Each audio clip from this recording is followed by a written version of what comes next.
All right, we're recording. Right. So yeah, Lauren is here to ask you the first question, mate. All right, as usual, right? Cool. Looking forward to it. So I'm pretty sure um everyone that I or like a lot of people that I've asked on the podcast is I've asked what is KYC, and then my dad was like, "Oh, so what is KYC?" I'm like, um,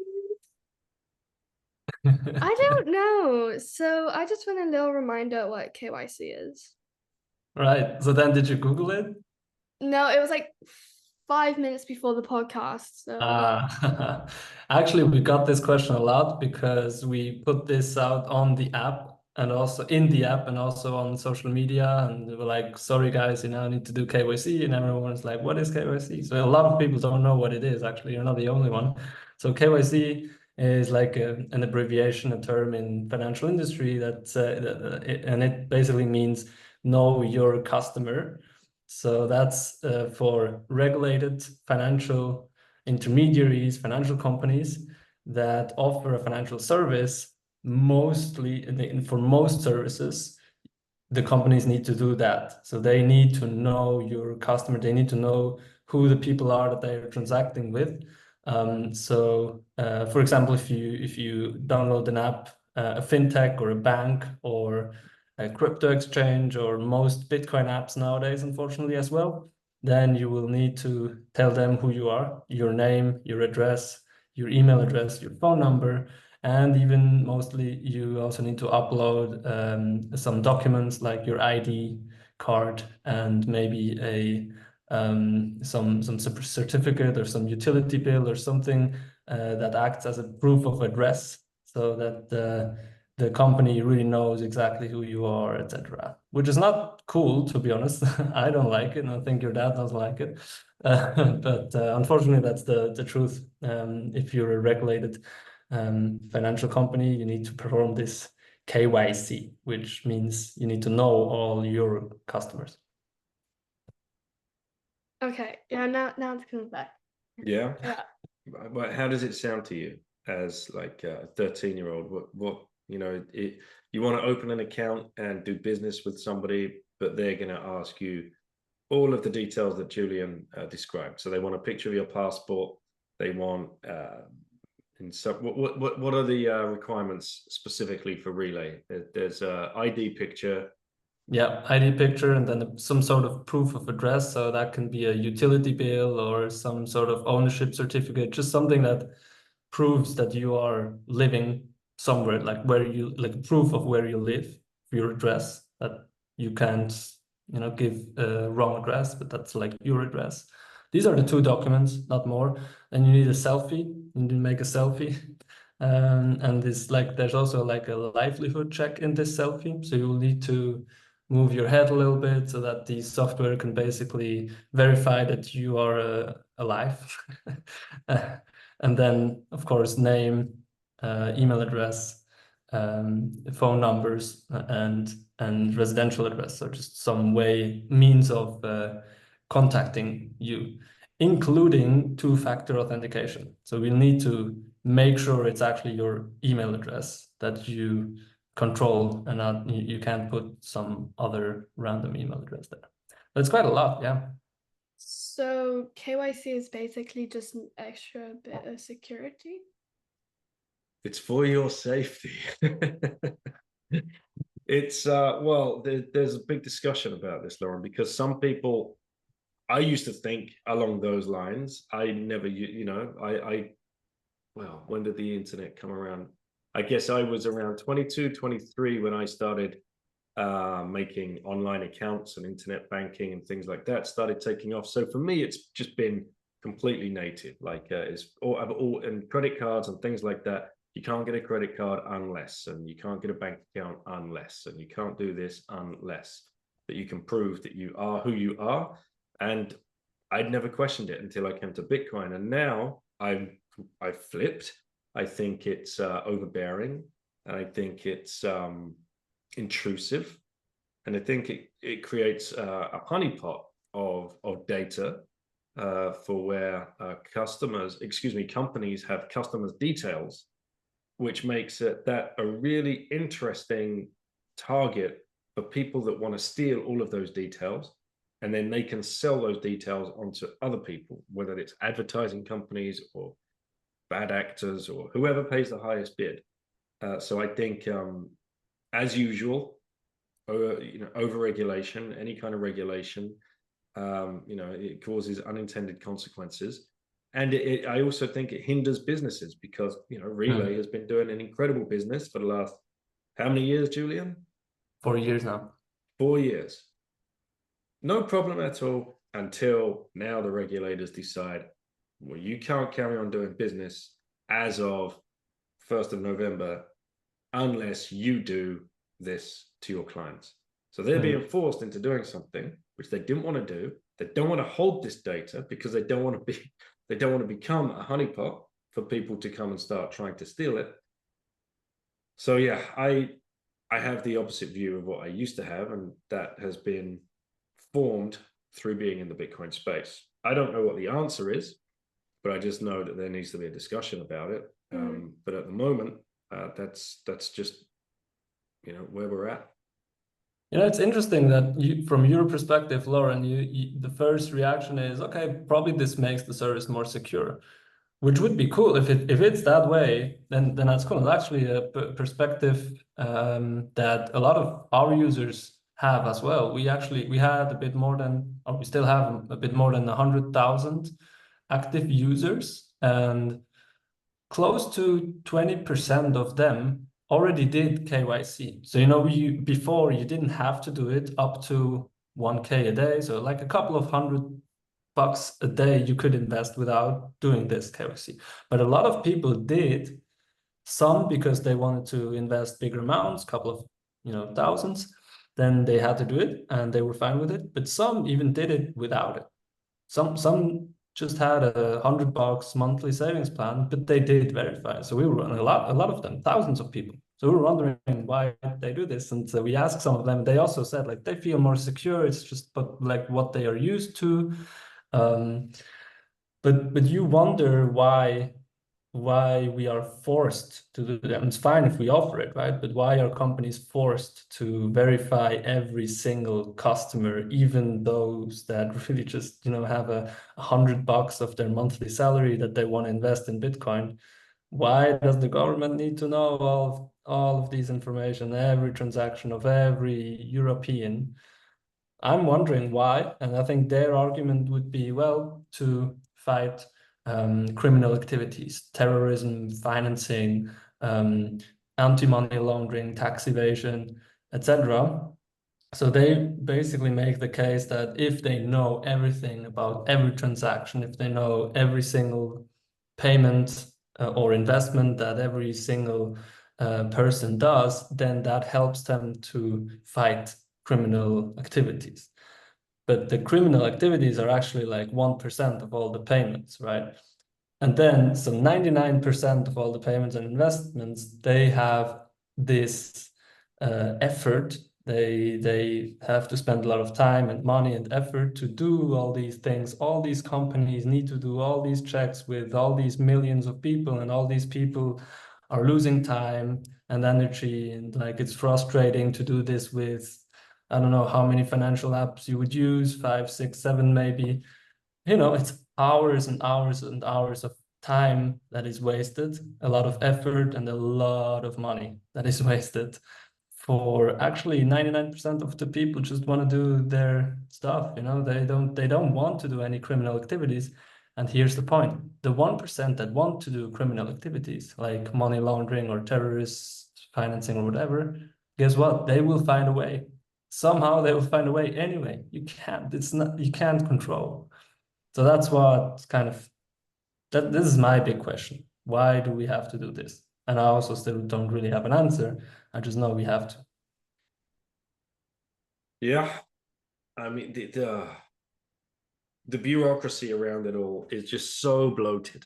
So bloated. You've got so many people out there just trying to validate their existence in their little bureaucratic roles. And they've got to find a new thing to roll out. And that's, God, yeah, it's just so annoying. And this is just one of them, KYC. You could apply it to any part of your life. just trying to get an internet line into your house, or buying a car and then getting the car, certified and doing all of this kind of stuff, it is endless administration and KYC all the way down for everything. And I just hope the pendulum has reached like the far end of its swing, and over the next handful of years, all of that starts being chipped away at, because it's not just the Bitcoiners that are sick to the back teeth of all this kind of stuff. It's it's people all over the world. I hope so too, but like if you look at the trend in the last maybe 20 years, it doesn't paint necessarily a positive picture, especially not in the financial industry, and especially after 2009 financial crisis, which is now 15 years. Everything has become much more regulated. But even if you go back further to the like maybe 70s or 80s, I don't know, I wasn't alive then. You were, I think, Daniel. Like that, probably their stuff was much less regulated. But since then, the trend was very clear that like governments become bigger and bigger and exert more control, and more rules, more regulation, therefore less innovation, less freedom, especially in the financial industry since the great financial crisis in 2009. And it doesn't seem to me like I'm just in this bubble of course, Bitcoin and fintech. To me, it doesn't really, I don't see the end, the light at the end of the tunnel. Unfortunately, I think if anything, it becomes worse in the next couple of years as well. But unfortunately, as something as a startup, as a Bitcoin startup, especially, that we have to navigate, right? That's what we are also here for. Unfortunately, it's one thing. Yep. If we want to bring Bitcoin to millions or even billions of people, I don't really see anymore another way. And like, as I don't see that we can do this in an unregulated way. Unfortunately, we just have to navigate these regulations, if we like it or not. Yeah. So what do you think about that, Lauren? That was their choice. So you've run a successful business for 4 years. You've got 100,000 customers. You have to now do this. If you don't, you're going to have to close down. If you don't, Julian's going to end up going to prison. Sound fair? No. A 13-year-old can see it. I don't think they put me in prison, though, fortunately. Let's hope not, mate. Well, they'd certainly shut your business down. Let's put it that way, and probably give you a Bitcoin, and then you'd never be able to work in the industry again. I don't know, it would probably be hard to find a job in the financial industry, that's true. If that gets really public, etc. I mean, in the end, what they would do is they would take away the license of the business. So we could not do what we do now anymore. I mean, yeah, it would of course be terrible. We would have to, in the end, close down Relai, or at least what we are doing now, the business case would be over, because we could not accept customer funds and exchange it to Bitcoin, etc. So we could not distribute Bitcoin for fiat to hundreds of thousands of people anymore. That's true. I don't know if personally, like, they would put me in jail, or they would put a huge fine on me. They could fine, of course, the company as well for not complying. And definitely would be probably not easy for me to find a job in the financial industry. But to be honest, also, if that would be the case, I probably would not seek a job in the financial industry. I would just try to do something else. But yeah, for now, this is not an option, right? I mean, not for now. This is never an option. We keep going with Relai. We keep going. We keep selling business to Bitcoin. We keep selling Bitcoin to as many people as possible, and enable them to self-custody the Bitcoin. And we help Bitcoin do its thing, as you like to say, and help mass adoption, and get Bitcoin to billions of people in the next 10 years. And if regulation and compliance and licensing and all that kind of stuff is necessary for that, then well, that's it. There's another thing here as well at play, Lauren. Julian said, it stifles innovation. So that means they're very, very focused now on all of this kind of MiCA license is called, and they've got to follow up on those regulations, and they've got to have a very, very close eye on that and make sure that they're doing everything right in the eyes of the government. Otherwise, like Julian said, they, run the risk of being closed down. But also, it stops competition coming in. And a lot of people would think, well, that's good for Relai, right? Well, on Austrian economics, you're like, well, actually, no, that's not good for Relai, because what we want are innovative companies to come into the space, many more of them, and to push Relai to become better. Or, in fact, maybe if they weren't doing a good job, they might go away. And the new companies would come in and they would offer a better service. And then they would be able to thrive until the next new company came in. But by doing all of this KYC and all of these regulations and these MiCA licenses that you have to have, you create a barrier to entry for the entrepreneurs to come in and bring their ideas to the table as well. So it just strangles the whole thing, and it's really sad to see. That's definitely something that is happening with now MiCA, which is a framework that is much more restrictive than the ones before. So before, basically all the EU countries and Switzerland and the UK, they all had their different approaches to how they were regulating crypto and Bitcoin, etc. Now MiCA is coming along, which is an EU-wide framework, and it's much actually more. we should point out what that stands for. We're just using that Right. acronym like people understand. What does MiCA stand for? Yeah, the next abbreviation in the financial market regulations, right? It's markets in crypto assets, MiCA. MiCAR, so the R then stands for regulation. So this means it's a regulatory framework that is unified for all the, what are there, 44 EU countries.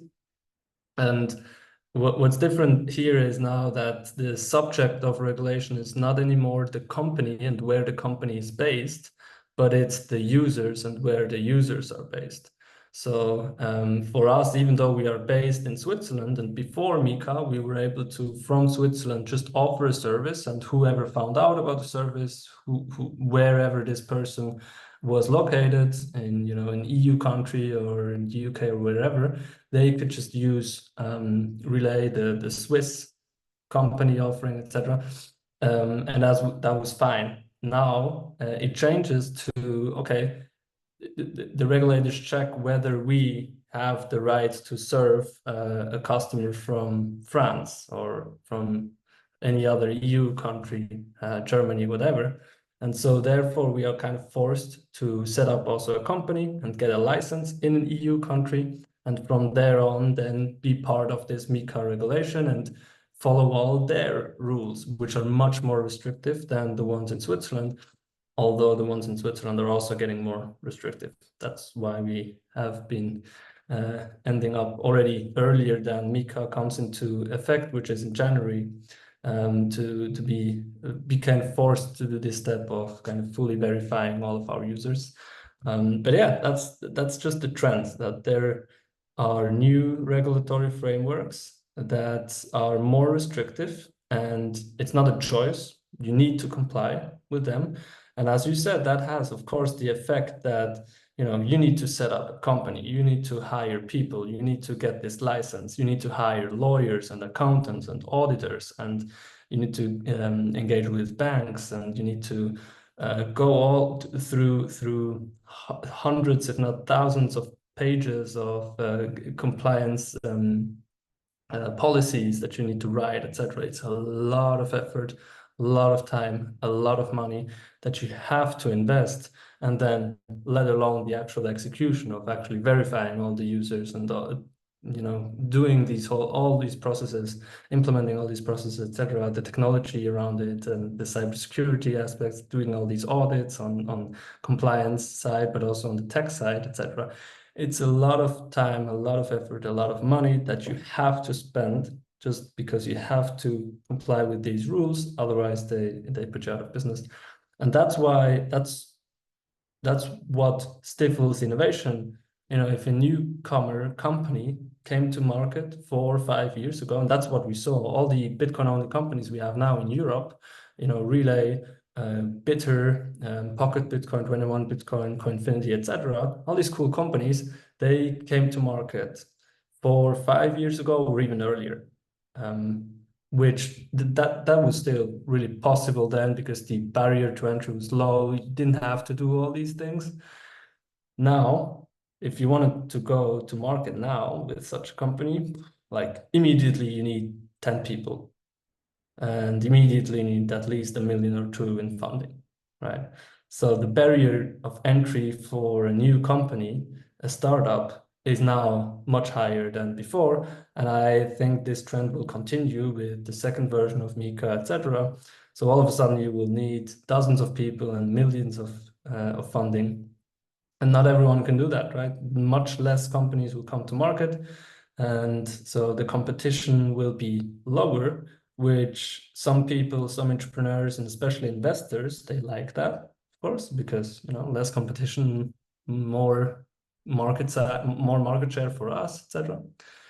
But then on the other side, as you mentioned, from an Austrian economic and like libertarian point of view, that's very bad because we want innovation, right? And we want better services, better products, more diverse set of products for less money. We want more companies to compete so that the consumer in the end has a better choice. But that's unfortunately not what's happening in the financial industry in general and in Bitcoin specifically. All right. Okay. So that's KYC ticked off the list. And I think now, Lauren, you probably want to say goodbye. Brain dead now. Brain dead, right? Okay. This is why I can't stay too long in the podcast. Like, it's a lot of information. I can imagine, and it's a bit boring, right? This is a boring topic. I mean, I don't know. It's interesting, but I'm still 13, so I don't really. Yeah. Just know this: as little KYC as possible throughout your whole life. Whenever you see the opportunity. Just. And I hope that over the next 5 to 10 years, like I said before, we can start chipping away at some of these brick walls that have been put up around us. Yeah. All right. Well, All right. come back down with a coffee. Say goodbye to Julian. Cheers, Lauren. It's good to see you. So yeah, mate. Well, the shout went out on Twitter. When was it? Last week? Back end of last week? Or was it early this week at time of recording? Thursday last week, I think. Yeah, I think that sounds about right. And yeah, how did that go? The fallout, because nobody likes to see it when a Bitcoin company bends the knee. You know, that's the parlance. You're not the first to do it. You won't be the last. And like you said, there's no choice here. What happened? So we basically from what people see, let's start there, and then we can go back 4 years actually when we started the company and like what happened since and why we ended up here. Give you all the background information that people probably don't know. But so what happened basically, as you said, 7-8 days ago, we put out this message on Twitter or X or on all of our channels that guys, and on the new app version that people were updating to, that unfortunately you guys now all need to verify and do your KYC until the end of October. So you have a couple of weeks to do that, or like 2 or 3 months. And then unfortunately you cannot use the app anymore if you're not verified. So of course that's not a nice message to make. That's not one of these announcements that you want to make, but it's one that you have to make as a company. And we did know that there would be a shitstorm, of course, but it's not the first one, and it's not going to be the last one. So we are used to it. And interestingly, like, of course, what happens is this post reaches a lot of people, you know, a lot of likes, a lot of shares, but a lot of comments, mostly negative comments. Like, as you said before, like, why are you bending towards a regulator? Bitcoin company is supposed to fight these kind of things, or people said, why you're now doing this? Is it because you want to do an exit? Is it because you want more money? Is it because you want more information of us, of our of the users? And like all sorts of theories start popping up why we are doing this. And I can say here very clearly, this has nothing to do with business strategy. This is nothing that we want to do. Otherwise, we had done it much earlier. This is something we now have to do. We're forced to with the stricter regulations that are coming, both in Switzerland and in the EU. So in the end, it has, and we did fight, and we can get into that. We did fight for years, actually. But now it's just at one point, as a company, you need to make the decision, like, is there enough chance that I can win this fight, or does it make sense to not risk the business, not risk more resources, and just bend or just comply, so that we can keep focusing on what we should focus on, which is growing the business, getting more clients, getting more Bitcoin out to self-custody, to the people, basically pursuing our mission, right? But yeah, so this tweet was definitely not popular. It was popular in a way that it got a lot of views and a lot of comments, but definitely people started to hate on us for a couple of days. But as said before, it's not the first shitstorm that we are experiencing. It's not going to be the last, and usually these are over also quite quickly. So for a couple of days, it went on over the weekend, but already beginning of this week, it started slowing down, and we did our best, or we are still doing our best to explain as detailed as possible and as simple as possible to people that like why we're doing this. So we are engaging a lot, like the company account, the Relai account is engaging a lot. The leadership team, including myself, Adam, my co-founder, Imo, our CMO, and a lot of the marketing team members are engaging very heavily on X and all the social media platform with people. We wrote a blog post, including a video, etc., statement. And I'm now going to a couple of podcasts. You're the first one to explain the matter. And so yeah, I hope we can do a good job in explaining people why this is happening and what is maybe also coming, and how we did get here.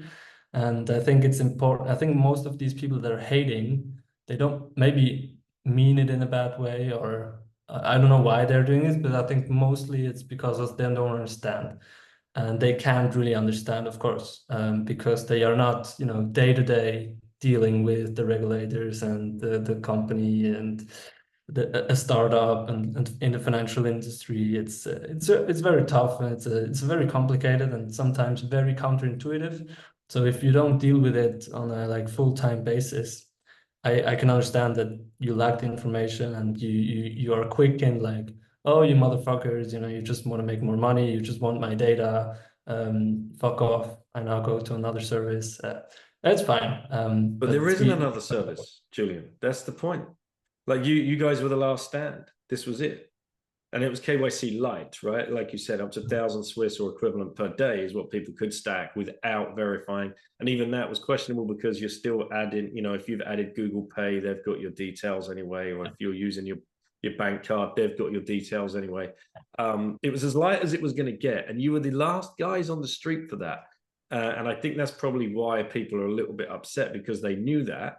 But there is no option like, okay, I'm closing Relai, I'm taking, well, you don't need to take anything out because it's self-custodial wallet, because you guys have already, you've always pushed that. So you got your keys. Yep. I'm going to go start buying Bitcoin with someone else in Europe. Yeah, well, good luck. From who? Unless you're going bar to bar, meetup to meetup.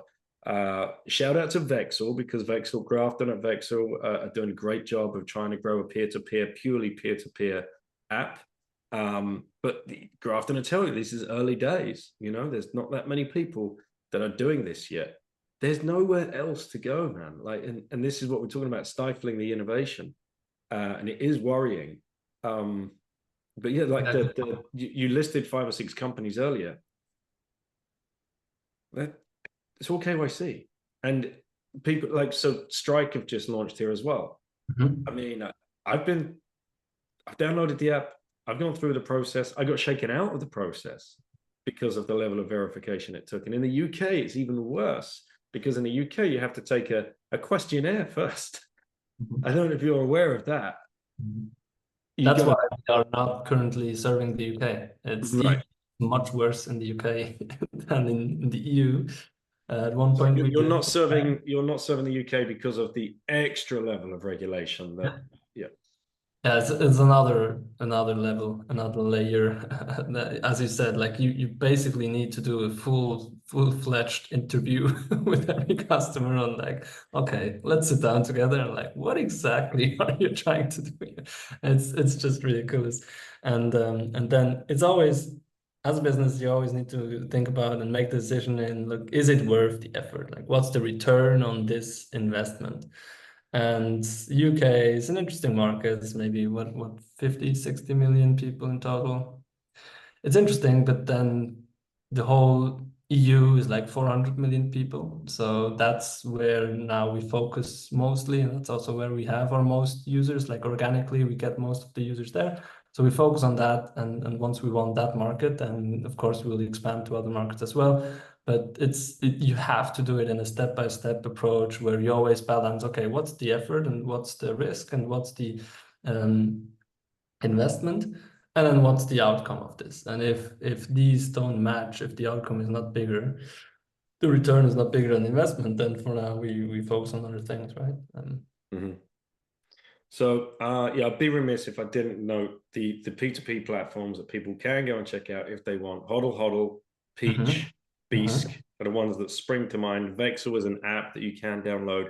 So if you really are that totally 100% one step away, they're probably, are they the four you would point people towards, like in good faith? So totally, absolutely, they're great. I think Bisq is probably the longest standing, along with Hodl. And Peach and Vexel are a bit newer, and they are also a bit more kind of user-friendly, or they try to do things with like a mobile app, etc. So yeah, I think that's a very small niche still. It's also what we see in the numbers, for example, like these people are very loud, like these privacy-oriented people, that also some of them, by the way, misunderstand that we were never no KYC, right? It's like KYC. It is KYC. Everything you do on the internet, if you send money to a company, it's always KYC because you send money via bank transfer or a credit card, and so we do have, if you want them or not, we have the details, right? And so it's never was no KYC, but then these people that are now freaking out and like are very loud. So maybe the close to 100 comments we had under this post, these are pretty much the market, I think. I mean, it shows that the market is for such a service like Peach and Vexel and Bisq and Hodl. I think it's still rather small. I don't know their numbers, but I would guess that we are probably far bigger than all these combined. I don't know this, but like I would estimate also from what we have seen. You know, we could have. I think we had an advisory call just yesterday. You, Joe, and I, and the team, and you were asking like, oh, like, do you have much less users now? Like, how are the numbers looking after a week? And I can say after a week, nothing changed. Absolutely not. Like, we don't see anything. We have the same amount of app downloads every day, the same amount of new active users, the same amount of existing users, usual like active users that we see every day, the same volume, the same revenue that we usually have like on a daily basis. Of course, you always have these ups and downs and the volatility, etc. But this week didn't look any different than like last week or the week before. And so I think it's just a small minority that is very loud, that is creating these shitstorms. But then the majority, they don't even know, or they don't even care really. They just keep stacking, which I like a lot, of course. Yeah. Well, yeah, more people stacking, the better. Yeah, that seems like a pretty good summation. I guess to play devil's advocate, we need them to be loud because so few of us are educated around privacy tools and privacy tech. So shout out to those that are pushing that message. I mean, Matt Odell for me was, I mean, I started listening to him, goodness knows, back in 17, 18, 19. And but it takes a long time to chip away at somebody that, like I explained earlier, had kind of already completely been doxxed. And I have certainly changed my mind. But still, you know, we live in a world where like you say, the majority are just going to keep doing what they're doing. And I don't know how, as Bitcoiners, we've been trying to reach the majority for many years to try and, you know, explain to them, shine the bright orange light on them and say, hey, you've got to step up and take notice of what's going on here with your finances, with your savings, and what's going on and what's being built over here. And, you know, here are the services that you can use.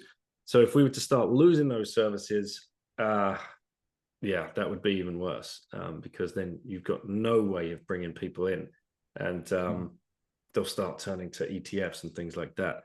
But you mentioned earlier that you'd already fought for a couple of years, and I remember there was a group. I can't remember the group, but I saw Alexis Roussel in Chaux de Fonds when we were over there for the Bitcoin event in Switzerland. And he was part of a group of lawyers, I believe, that have been trying to write legislation against all of this. And you guys were very much part of that. Can you talk about what you've been doing the last couple of years to push back against this regulation? And do you think you had some kind of, I mean, what you have to do now, is that a result of the work that you put in? Would it have been way more overbearing if you hadn't have been pushing back? Have you ever thought about that? Well, the unfortunate reality is, I think the only thing that we have achieved and we as the Bitcoin community can really ever achieve is gain some time. I don't think we can really, that's just me being realistic or maybe even a bit cynical after 4 years and giving everything I can for this. I don't think in the end we can really move the needle here. We're too small of an industry, and in the end, just regulators will regulate and they will do their thing.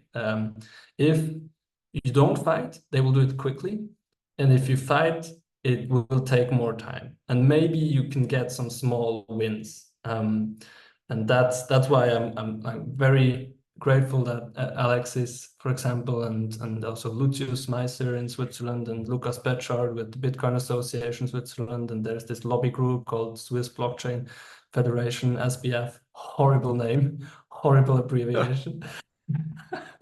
But anyway, they're doing actually a good job. And so they are these associations and communities and groups of lawyers and of influential OGs, etc. And these groups of companies like Relai, Pocket, Bitter, we all come together on these things and try to fight. But the unfortunate truth is we can just win some time and maybe have some small wins here and there. But on the big strokes, you know, this will come. Like if they want all Bitcoin transactions and fiat transactions, of course, verified and trackable. And if they want to implement their travel rule and all that kind of stuff, then they will. So basically what happened and how it happened was that we started pretty much exactly 4 years ago. We went to, like 5 years ago, we started thinking about it and conceptualizing and doing our research, doing our homework, also on the legal part, right? What is possible? And then 4 years ago went to market with this case that, hey, actually there is this law in Switzerland that says up to 5K a day and 100K per year, you can exchange different sorts of money or even different assets. Like you can go to a bank, for example, or you can go to an exchange, offline exchange counter somewhere at the airport or at wherever in the train station, and you can exchange up to 5K. So you exchange like 2K of Swiss francs to euro or to gold, even at a bank or whatever, without having to verify. No KYC, you don't have to show an ID, don't even give them your name necessarily. So that's great. We saw, okay, this is the legal kind of boundaries that we can work with. And now the technology allows us, because Bitcoin is now here, that we can also do this exchange online. So we can create this app that creates a wallet on users' phones. So users have a wallet and they can send us money and we can exchange it. We can be a digital exchange shop and send them the Bitcoin. Because it's all non-custodial, we never are the custodian of these funds. So we're not a bank, we're not a custodian, we're not an asset manager, all that kind of highly regulated stuff, but we're just under this radar, which works in the physical world since the 80s, or since like when, I don't know how old really this law is, I think in the 80s, but maybe even before. And so why shouldn't it work in the digital room, right? That's what we went live with in summer 2020, and it was fine. But then as we grew and other companies were doing the same, like Bitty, for example, in Neuchâtel, the one that Alexei created before, even he founded in 2014, but it was always rather small, so we're not really on the radar. And then more companies came, like Pocket Bitcoin, and then even companies outside of Switzerland came into Switzerland to make use of that. So Bitter, for example. And so you got on the radar of the regulators and the pressure from the EU that really don't like any, oh, but we don't do any KYC and non-verification, even for small amounts now, because in the EU that doesn't exist, right? So they don't like that. The EU puts pressure on Switzerland, even though Switzerland's not in the EU, like, you know, they start to feel that pressure and they start to put out some publications and measures around this.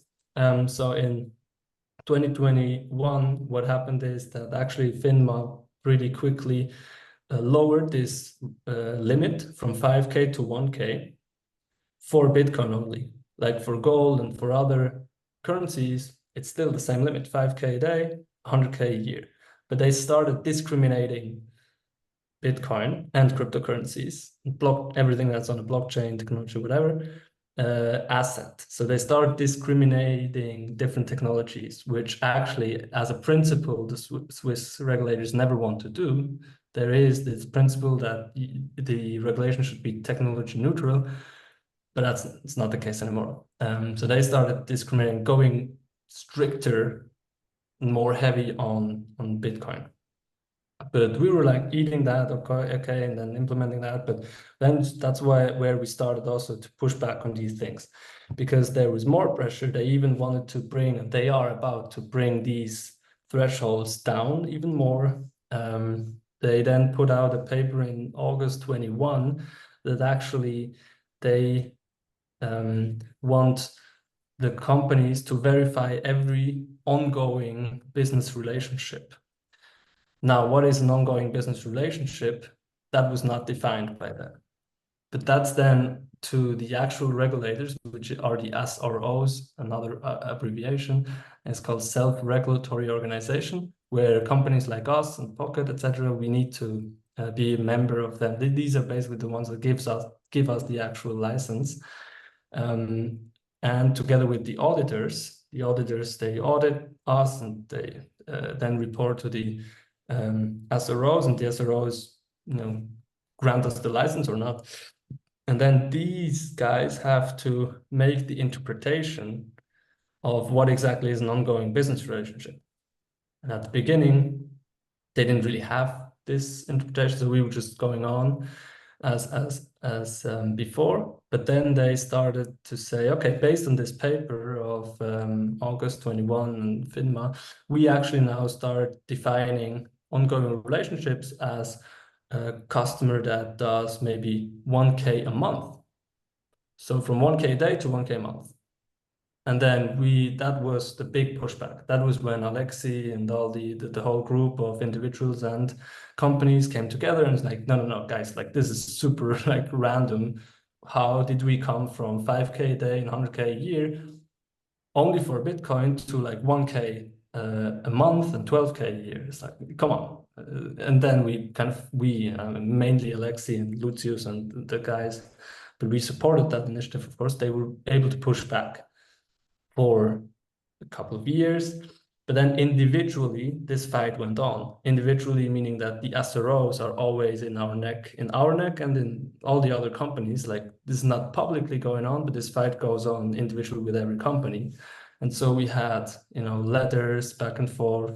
The language was becoming more and more strict, and and like they wanted to exert more and more pressure and control, and they're like, yeah, you need to do this now, etc. So what happened then is we were also fighting with our lawyers against that, because we said, look, we interpreted the FINMA thing very differently than how you interpret it. So we invested the time and money and effort and lawyers, like 5-digit amounts of lawyer, well into the 5 digits of lawyer investments to help us create legal memos, etc., to explain our case, that we don't think that this is an ongoing relationship, etc. We don't think that we need to verify all the users, etc. And so it was a big back and forth letters here and there, but it always got stricter and stricter. And they also started to say, okay, now actually we now start to interpret it in even more narrow way. Now, basically, every user that does more than 3 transactions with you is already an ongoing relationship, and you already need to verify that. And also, if you just only offer a non-custodial wallet, actually, that's potentially also an ongoing relationship, because this user could, at any time, use your wallet to make Bitcoin transactions, a couple of times a day even. And then, so actually you need to, in the end, they will actually need to verify everyone. That was also based, that's what they said, the SRO, they said, but this is also coming from the pressure of FINMA. So in the back of all this, the FINMA exerts more and more pressure, not publicly, of course, but privately to these SROs, so that they exert more pressure on the companies. And then, so a major thing that happened was, I'm really like talking very openly about this now, right? But it's fine. We are transparent on this. What happened is they said we need to delay our audit. So we had an audit scheduled, but they said, until we have not come to agreement here, please, you can do your audit in half a year when we have come to an agreement. So that's a very unusual thing actually to do. That means that it's a rather severe case. So we invested even more and tried to explain even more with more lawyers and legal memos, etc., that we think that's how we understand the law, that's how we should be regulated. And they come back and say, no, we don't see it like that. This back and forth goes on until they delay the next audit as well.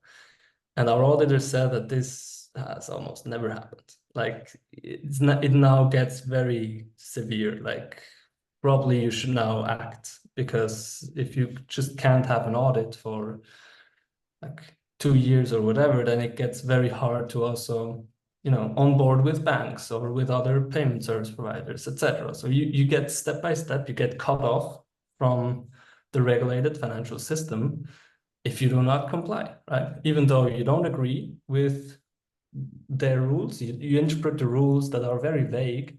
The like black and white thing that you can see on the online are defined very vague. But if your actual regulatory body defines it like that, then basically you just either accept it or go out of business. And so that's where we then saw, so that happened, and we got a very strict letter then, like as strict as it gets, was basically like, okay, now take it or leave it. That's how we interpret the law.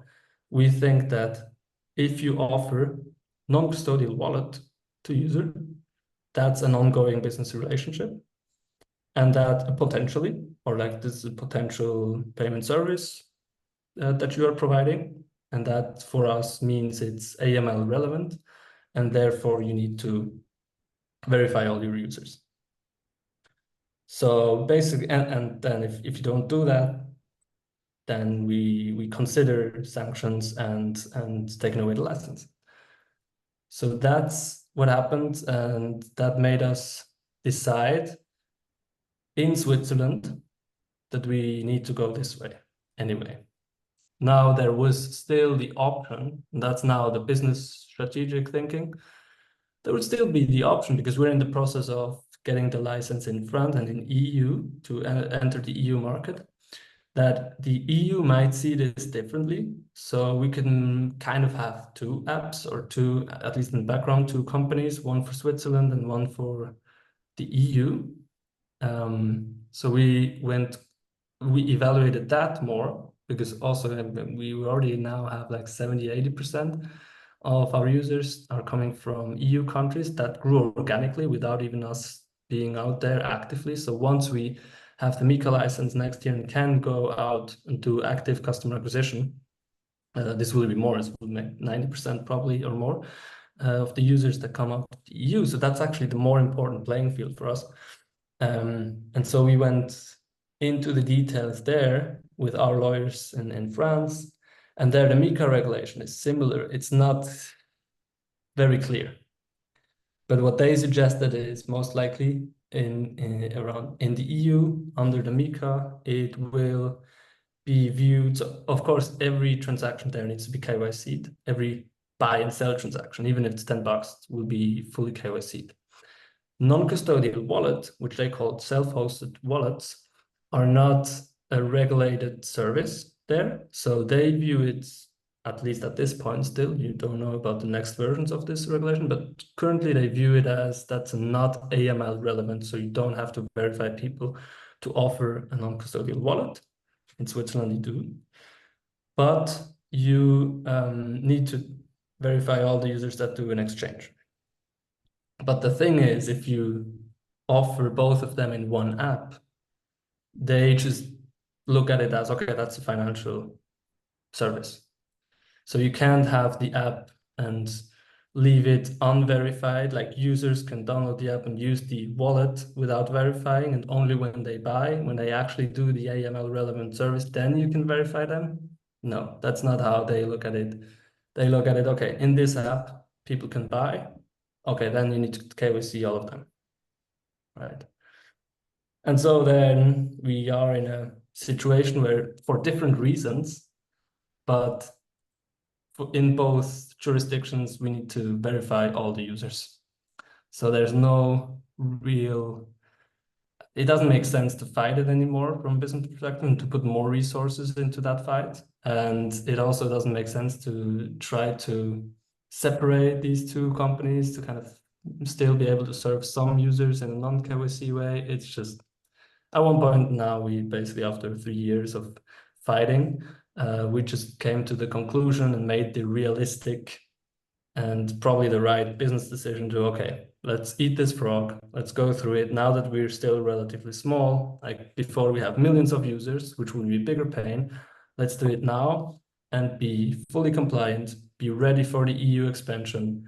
And that's how we can bring more Bitcoin in a non-custodial way to people. So we will lose the no KYC thing, but at least, and that's for me the most important thing that I want to prioritize, is we can stay true to our values, which is Bitcoin only, non-custodial, and Swiss made, Swiss regulated.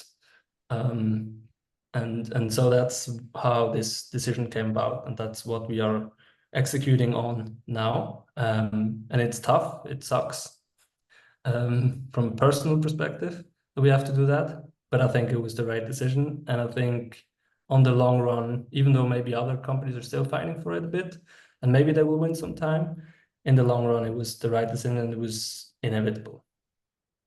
Exhausting, mate.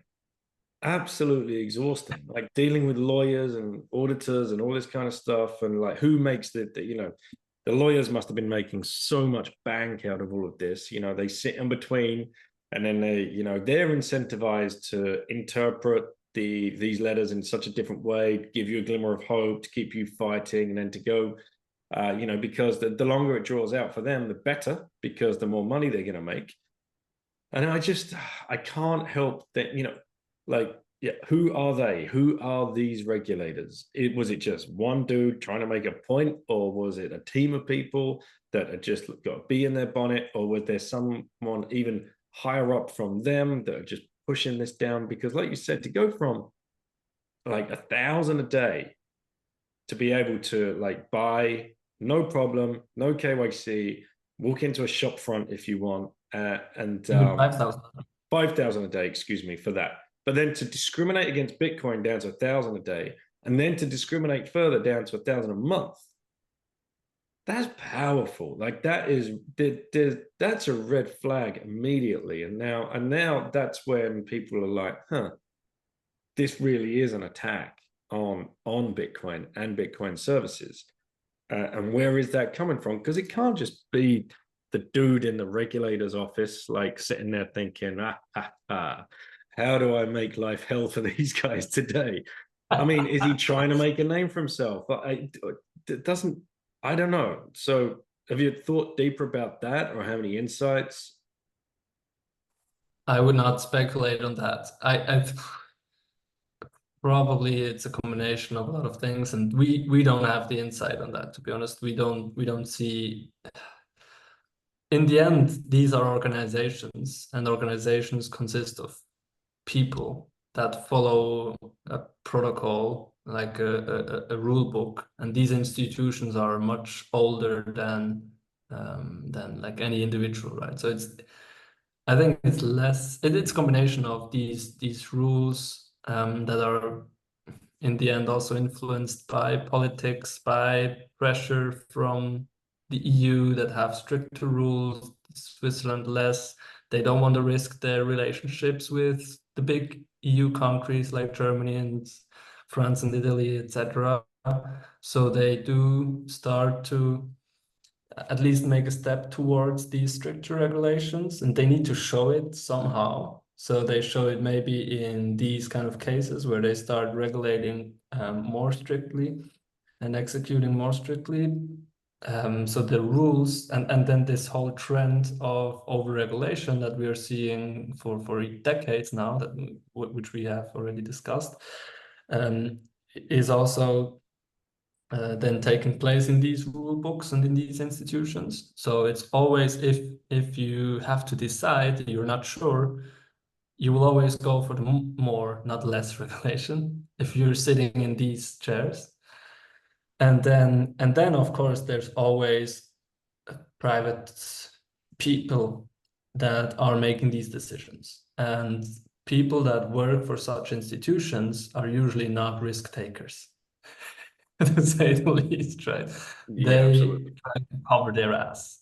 Yeah. This is the name of the game is cover your ass, take less risk, regulate more rather than less, take less risk. And so in these decisions that are vague and that are a gray area somehow, they will always end up going into the other direction, the one that is not favorable for our libertarian industry and the innovators and the entrepreneurs. So I think that's the combination of factors that lead to this trend that we are clearly seeing, that there will be more verification in our industry. Unfortunately, there will be more rules. You will have more cost and the more overhead as a company, meaning you need to be bigger in order to even stomach that, meaning the smaller ones will go away, unfortunately, and the small ones, the early ones, can't join anymore because it's too much. And that's what we're seeing also from the US. How many small broker startups in the Bitcoin space do you see in the US? Not many. You have these big ones like Swan, River, Unchained, etc. They're great, but small ones, it's hard, man. All these regulations, and it becomes more and more. I'm wondering, yeah. I mean, well, we're seeing something play out right now in the US, right? Where like it seems that Bitcoin now is like front and center of the election process that's coming up come November, and it's being banded around like crazy. And now we've got like the vice president has been put in place, and he's a Bitcoiner in air quotes. I saw a New York Post clip this morning talking about how Bitcoin is going to make a difference in the election and the voter base and all this kind of stuff. So I'm just hoping like these regulators that have been giving you guys the freaking, twisting the knife in like your backs, basically trying to stifle you. And now watching that through a side eye, like, okay. The career risk all of a sudden U-turns, right? It's like, someone's going to walk in. All right, okay, who the fuck regulated the hell out of Bitcoin companies in Switzerland? Have you seen what's going on over there? Like, do you have any kind of hope that, or maybe like another non-EU country just turns around and just blows the doors off and says, right, anybody's welcome, come and set up your business. And I want, I'm just hoping that, because life finds a way, right? And Bitcoin is life, Bitcoin is hope. It's interesting. I'm just trying to put myself in that person's seat that has been pushing all of this regulation on, now seeing all of the political narrative come out of the States. And we know Switzerland pride themselves on being like the banking capital of the world, certainly of Europe. And to have put all of this squeeze on Bitcoin, somebody might be sitting there feeling a little bit, uh-oh. I hope. Oh, it's a great point. And I think it's always these are waves probably and like phases where, I mean, same with China, right? China started quite open to bit, like they didn't really care in the early days about Bitcoin that much, and then they were becoming very restrictive, banning mining, banning all that kind of stuff.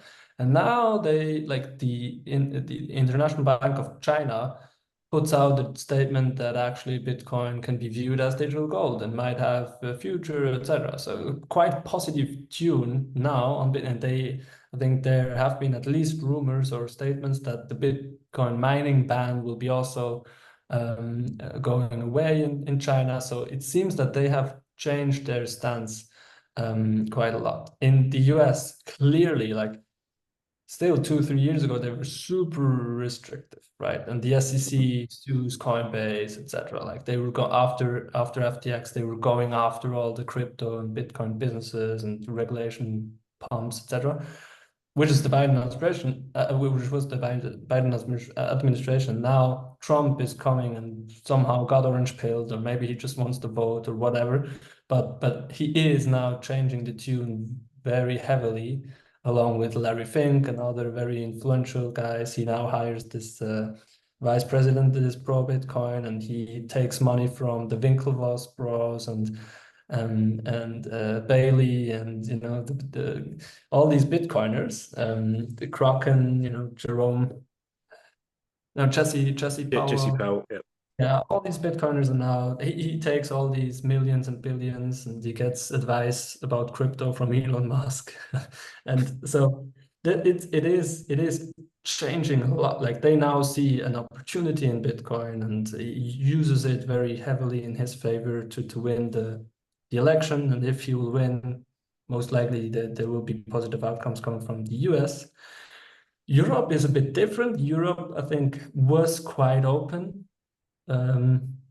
Especially also Switzerland a couple of years ago, and now they start to become more restrictive. I mean, if you look at Germany, which is basically ruling the EU, and that's also indirectly where the pressure comes from to Switzerland to regulate it more strictly, as we discussed before, they have just sold all of their Bitcoin. They were sitting on 50,000 Bitcoin that they seized. The US seized around 210,000 Bitcoin. They're still sitting on them. They're still hodling. China, around 190,000 Bitcoin. They're still hodling. By the way, MicroStrategy owns more than that, like 226,000 Bitcoin, which is crazy if you think about they own more Bitcoin, which is the future reserve currency than the biggest countries. But anyway, and Germany, who basically is the EU, just sold all of them. So they own 0 Bitcoin anymore. I think they got like $500 worth of Bitcoin from some plebs that made fun of their they sent some small transactions, dust transactions to their wallet. But like they're out of Bitcoin. So in Europe, it seems like we're going down the path of being anti-Bitcoin, maybe for the next, also with the MiCA regulation, which is not very favorable, etc. The next few years maybe will go down, and then it will maybe need a change of leadership. Also, the ECB will need to hopefully change leadership soon, etc. And then maybe we will have more favorable conditions again. So it's coming in waves, I think. On the very long term, you can't kill Bitcoin, and the game theory will play out also on the very high political level, and therefore then also on the regulation level, I suppose. I mean, they will still want to regulate and supervise and like control. but they will not ban it. It's not possible. So on the long run, they will all become favorable of Bitcoin, but in the short term, over a couple of years, it can be an up and down. And that's, I think, what we're experiencing now is one of these downturns in Europe. All right, mate, let's talk about something more uplifting. What's the now that's all out of the way, so you can actually now focus instead of fighting all of this kind of crap when you're exhausting the last 2 or 3 years. You can look forward. What is the game plan? What are you able to share? And I know you've got Relai Private, which Benjamin's been doing a great job of over the last year to 18 months, and onboarding businesses and high net worth individuals, which is great to see because we need more and more of that. Businesses in particular, because we want Bitcoin to become a medium of exchange so we can go about living our daily lives without having to even touch the fiat system. I want to live in the Bitcoin system, in the parallel system. What's looking forward for Relai? What's going on? What's on the roadmap? What's happening in the background? What are you able to share with us? Yeah, a lot, mate. A lot. So even this whole KYC topic, it's not only negative, it has some positive things because it, as you said, it will free up a lot of time and resources that we now like, okay, let's give in, let's go this way. We verify everyone. It's a pain for a couple of months, but then from next year on, this will really open a lot of doors, especially for expansion in the EU, because once we have the MiCA license and once we are kind of clean in Switzerland again on the compliance front, we can heavily invest in marketing and like active customer acquisition. Imagine that these roughly 100,000 users that we have, most of them, I would say 80% coming from EU countries, and they came like passively. We are not even active in most app stores in the Apple app stores. So we will get back in all the Apple app stores in all 44 EU countries, right? That's already a huge deal.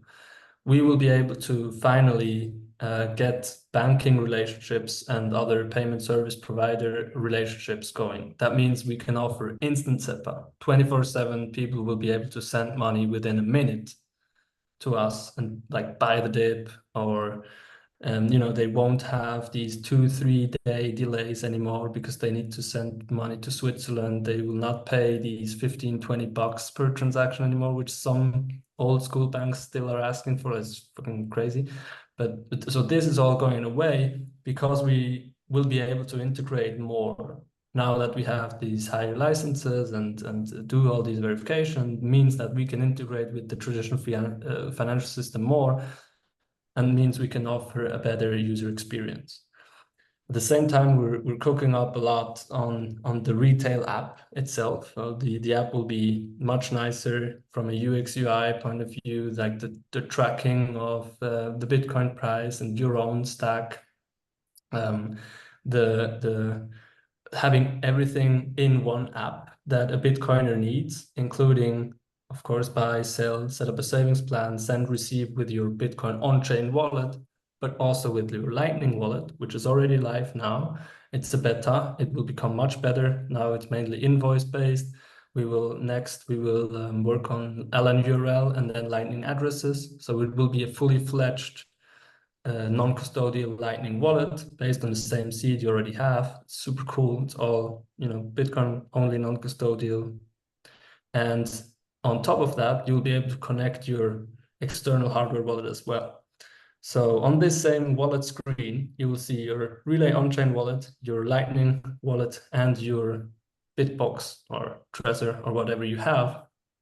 And so you have all of your Bitcoin holdings in one app. You can switch between them, swap between different wallets. You can set up savings plans onto the different wallets as you wish. You can always have the overview of how much it is worth in different fiat currencies and like what's the performance in terms of the fiat currencies, etc.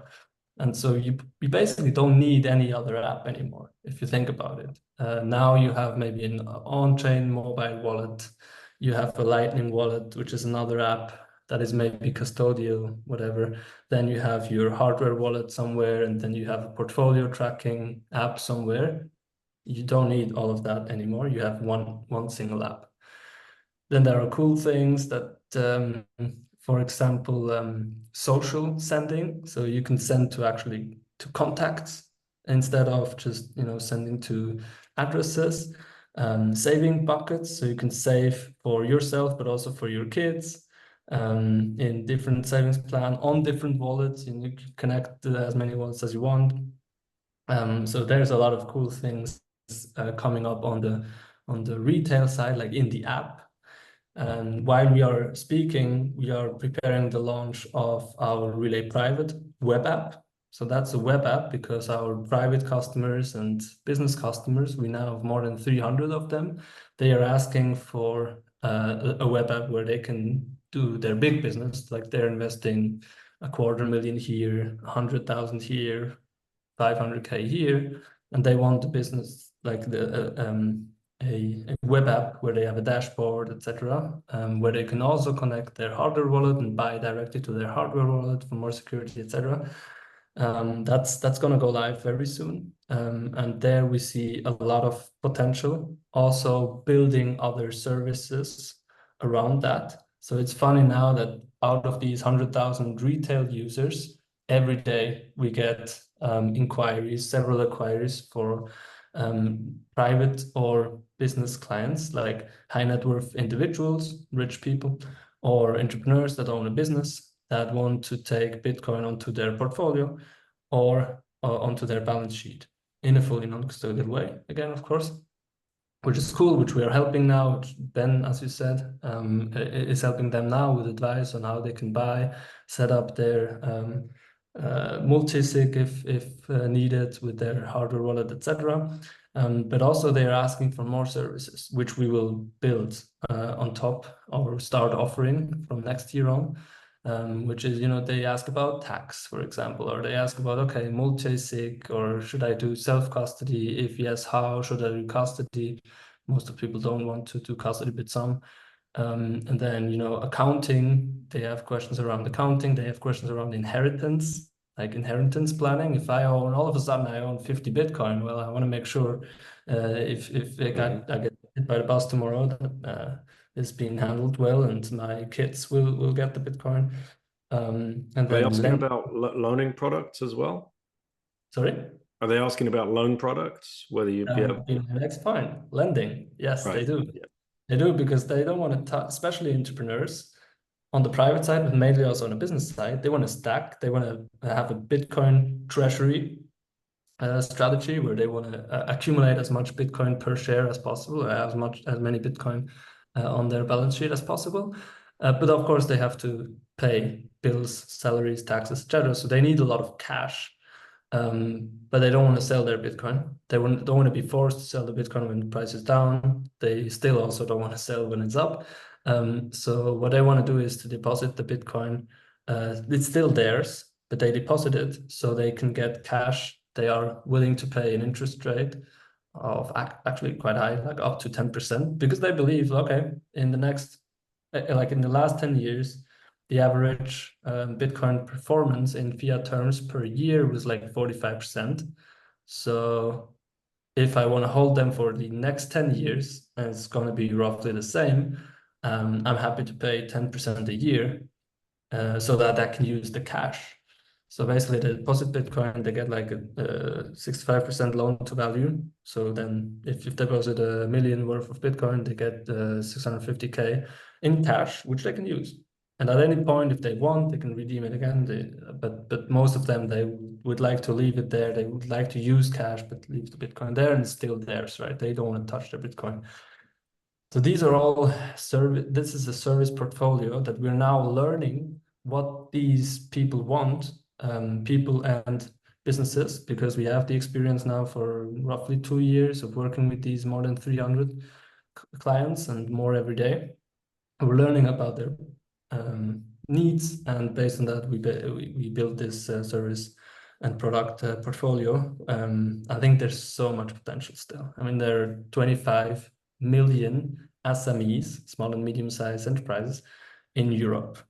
and a growing number of them, 10% plus already, are owned and led by Bitcoiners. And they will understand the MicroStrategy playbook very soon. And they want to put in place a Bitcoin treasury strategy. And there's not really any good service out there yet. So we will heavily bet and invest in bet on that and invest into that. And last but not least, you're walking the walk as well, right? Because you've done that with your own balance sheet. Yeah. Now that we are growing profitably, I mean, we don't have, of course, still like huge amounts of money that we can put into. We're not a bit MicroStrategy, far away from that. But I'm very proud that we came to a place where we can actually put some of our dirty fiat towards Bitcoin every month now. Yeah, so we're buying. And we're public on that, right? We announce it every month. We're buying like a half a Bitcoin to 1 Bitcoin a month, and put them on the treasury. And it's great. It's such a good feeling to just stack sats on a private wallet, but also on a company wallet. It just makes so much sense, and it's so fun because we are one of the first ones that are doing this, and I feel like everyone else will figure it out in the next 10 years. If we're already doing it now, yeah, just ahead of the curve. And last but not least, what I can say about kind of our future is that we also started fundraising again. We're always kind of fundraising. We don't have to in order to survive anymore, which is great, which is also a great feeling.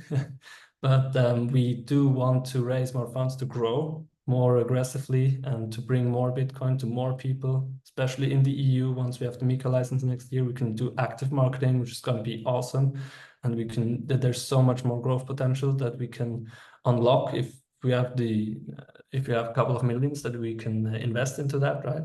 To working with the right influencers, sponsoring the right events, and really go active marketing on all the different channels that make sense, etc. And for that, we're now again starting to talk to investors. We're going to do a fundraise end of this year, beginning of next year. And then our amazing marketing team around Emo, who maybe if you guys know, who is the ex-CMO of Bitpanda. He will then know what to do with this money and put it to work so that we can onboard millions of Europeans next year. It's going to be exciting. He's going to be ready with that checkbook, mate. Unleashing Imo is going to be pretty amusing. So, yeah, I mean, lots to look forward to then. And one point I think worth like discussing here, where are we now? Like 19th of July, we're recording this. So it'll go out in the next week or so. So people are going to start listening to this, especially if you're in Europe. You're going to have all of August, all of September, and all of October, if you're not a Relai client, to download that app and stack up to 1,000 Swiss or equivalent per day with the very light KYC. So if, it's not a shill. It's like, you don't have to do this until the 31st of October. So you could stack and then just disappear, take your keys, and off you go. Yeah, of course, we will always offer the keys. I mean, if you just use Relai and then you don't want to verify, basically you will just see a screen that says, please verify if you want to continue using the app, or here you can, view your 12 words and you can do whatever you want with it. Strictly Bitcoin only, non-custodial. That's what we are and what we don't compromise on. Yeah, of course. Well, you get the words as soon as you download the app anyway, right? So like the words are yours, the funds are yours. It's yeah. And, exactly. and actually that's an opportunity. Yeah, it's maybe a last interesting point I want to make as well, which we also took into consideration on when we decided, like, okay, what do we do? I mean, there was not a lot we could still decide, right? It was basically it was enforced on us anyway, but we think it's not actually going to be a big deal for most users. I mean, I know you are very deep into Bitcoin. You're also a privacy advocate. You love everything that is as low KYC as possible. So that's fine. And I know some people are out there and they maybe will stop using the app. They will do as you suggested, still get some nice low KYC sats in, and then move somewhere else, maybe to BISC or HODL or whatever. That's totally fine. But I would estimate that that's maybe 10%. That's going to be like 10% of the users, because we see, as we said before, we already see users that spontaneously just do KYC. And now, since we have put this out, actually in the last week, we had thousands of people starting to. And the only thing we did is we announced it on social media, and we put a little banner into the app saying, hey, please verify, you will need to do it anyway until the end of October. Why don't you do it now? Thousands of people did the complete onboarding process. They don't seem to give a shit because they say like, oh, it's 5 minutes. I quickly show my face and my ID, and I put in my details. Boom, 5 minutes later, they get their tick, they're verified, and they don't give a shit. And then they already have the higher limits, etc. And of course, all the other benefits we talked about with better payment methods, etc. in the future. So a lot of them are already doing that. And when we did a survey, and that was actually before all this, that was like a month, maybe 2 months ago, with more than 2,000 active users in the app that are actually really using the app, not only following us on Twitter or whatever. They said that, so we asked them, what are the most important reasons why you would use Relai in the first place, right? Banging number one was non-custodial. So that's I think the treasury that we really want to keep. Like we will fight that until the end, right? Because that's really our reason being. We're basically the only non-custodial broker, in that way. And so that's why people come to us, why these 100,000 plus people came to us in the first place. That's what will enable us to grow. That's really what we stand for. So that's the most important thing. Then second was the Swiss, so that we're Swiss made. That was very important for people. The Bitcoin only point, that was very important to people. Then simplicity, user friendliness was number 4. And then number 5 were low fees. And then only number 6, with really a small percentage, was the low KYC aspect. And then like the long tail of very small reasons why they use us. For example, because they like the influencer that recommended us, whatever, but very small reasons. So it's only a small part, and maybe even out of these people, not all of them will say, no, now fuck off. Maybe half of them, the other half will okay, it was nice as long as it lasted. Now just go through the 5-minute process and that's it. But it's not like the number 1 or number 2 or number 3 reason people used us. It was nice, but it was more nice to have. So we really don't believe that it's going to have a big impact. And so we'll see. But that also made the decision a bit easier, and it's maybe interesting for people to know that most of, the majority doesn't even view that in a very bad way. And one last point, because you guys are very humble about it. You put out a few things on Twitter, but then it kind of disappears.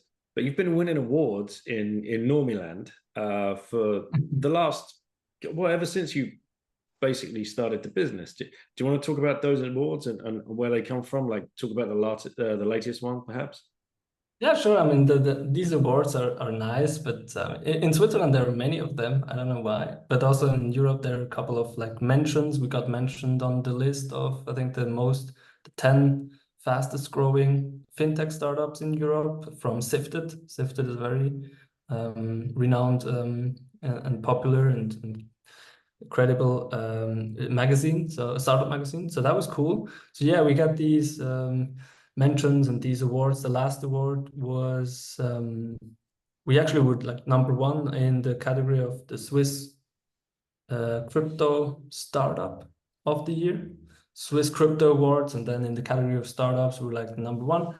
That was very cool. It was a nice evening, nice award show, nice celebration. Got a lot of coverage and visibility on the media, of course. So these are also always fun, but it's not like we're super proud of them or whatever. It's great, it gets us out there. It helps people find Relai and Bitcoin, which is great. But yeah, in the end, that's not why we are doing it, right? It's not for the awards. It definitely helps, yeah. And there are probably others to be mentioned, like the top 100 Swiss startup award. We're not first there, but it's like this is really in all categories top 100. And what was I think it was maybe 22 last year. I would need to check. So yeah, quite in the first third, and in the category of fintech, we're number 2 last year. Maybe this year even number 1. I think we're on the list again. So yeah, these things definitely help, but it's not something that we would brag about too much. Yeah, well, congrats nonetheless. So, if you had one last orange pill, who'd you give it to and why? I'd give to Elon Musk. Some would probably argue that he is already orange pilled, but I don't really think so, at least not in the way I would want him to view Bitcoin. As like I would like him to focus more on Bitcoin, because I believe he's just at this point one of the most, if not the most influential person in the world. And he did buy Bitcoin with Tesla, but did also sell some. He's also advocating other coins, mainly Dogecoin. It's more a joke to him yet still. I think that this whole Bitcoin and crypto and like Dogecoin is more like a joke. I don't think he takes it very seriously. I hope now that he's also funding Trump a lot, and he's advising Trump on crypto and tech questions. And I think he's like DCAing Trump's campaign with 45 million a month. I saw some crazy number. I mean, he got this huge 50 billion payout lately from Tesla, right? So he had a lot of money to spend, and he's I think probably the biggest donator now to the Trump campaign.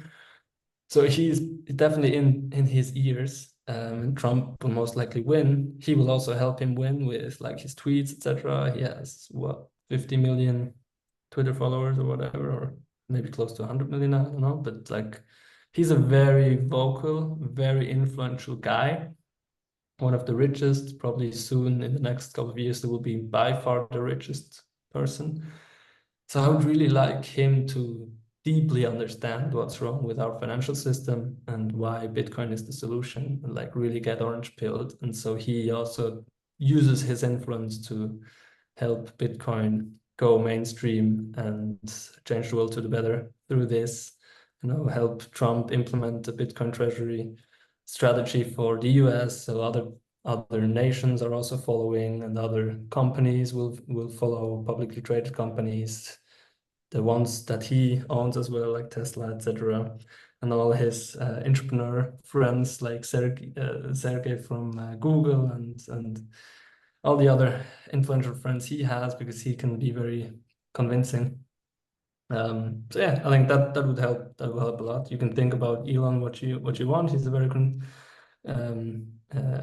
controversial personality, of course, but I think it would be very good for Bitcoin if he took an orange pill. 190 million followers on Twitter. Whoa. Okay. Well, he now owns it, so he probably just he's probably just adding his own. Like, make sure all those guys are following me. And yes, Elon, I did call it Twitter. I'm a Twitter maximalist. I'm not switching to X anytime soon. All right, mate. Well, thank you for coming on and talking so openly about this. Obviously, hot topic, big news for you guys last week. Well, let's just see what happens, right? I mean, moving forward, you guys are looking forward. You can concentrate on the runway now and where to go and what to focus on. And 2025 is going to be obviously a huge year for everybody. I think there's changes of governments going on all over the place. And we've got the Bitcoin pump imminent after the halving in April. And there's always a nice little Christmas pump. So everything changes anyway. Well, once the price changes, then we set new all-time highs or higher lows, excuse me. If people are interested in carrying on the conversation, what's the best way to get in touch with you or anybody else at Relai? Where should you point them? Yeah, relay.app, the website, and then on Twitter, X, and on LinkedIn. That's where you can basically DM the Relay account, and also me, myself, at Julian Liniger. You can find me on all these platforms as well. Yeah, feel free to, if you have feedback or questions, feel free to shoot me a DM or give a shout out somewhere on a comment, and I will try to get into the thread and continue the conversation. Thank you, everyone. I also want to say thank you to the Bitcoin community. There were a lot of, we talked about the trolls, etc. You know, that you know, in a negative way commented on this and contributed to the shitstorm. But also there were a lot of, you know, great supporters. So I want to thank them. I want to thank the Bitcoin community that support us still in these times. They're not easy for the whole industry and for us as a company. For the nice candid words that I also get, and the words of support, and the people that get into our support chat within the app telling us like we're doing a good job. They will keep using us and commenting in a positive way in our Relay squad, the more than 100 people that are like our fan club, our hardliners that help us you know, making the best out of this situation, and keep supporting us and following us, and orange pill other people with Relay, etc. I really want to thank everyone for this support as well in these rough times. And as you said before, there will be better times, probably before 2025 for both Bitcoin and Relay and the whole industry. So yeah, thank you guys, appreciate it. Talk soon. All right, thanks for coming on, Julian. Catch you soon. Cheers, mate.